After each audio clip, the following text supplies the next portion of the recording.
Transformer les savoirs pour l'avenir de l'Afrique, c'est sur ce thème que s'ouvre à Addis Abeba, en République fédérale démocratique d'Éthiopie, le Forum des chaires et partenaires de l'UNESCO. Le Cameroun est représenté par le titulaire de la chaire UNESCO d'Afrique centrale Access TIC, Armand Claude Abanda.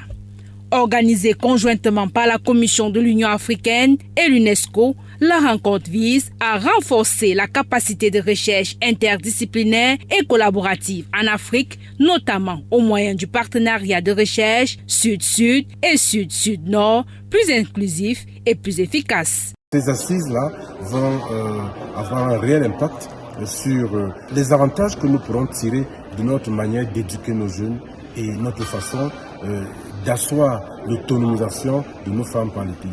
Du 30 septembre au 2 octobre 2024, il est question de repenser le discours sur l'avenir de l'Afrique qui exige de mobiliser différentes traditions en matière des savoirs. Des objectifs à atteindre qui rentrent dans le cadre des grandes batailles que mène l'ambassadrice de bonne volonté de l'UNESCO, Chantal Biya, pour le Cameroun. Ces grandes batailles s'orientent beaucoup plus vers les questions de l'éducation et de la santé. Les questions de l'éducation, comme puisqu'il s'agit d'elle ici, apportent un impact très important dans la vie des jeunes et des femmes, évidemment parce que le capital humain aura été à l'origine très bien formé.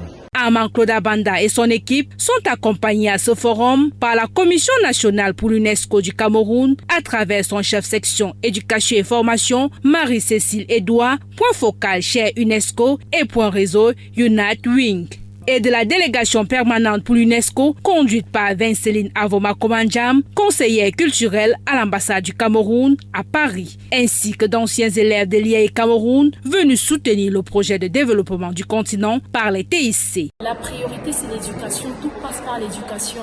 Donc le conseil que je peux donner aujourd'hui aux jeunes, c'est d'être acteurs de leur propre vie, innovants, créatifs, parce que l'avenir de demain passera par eux.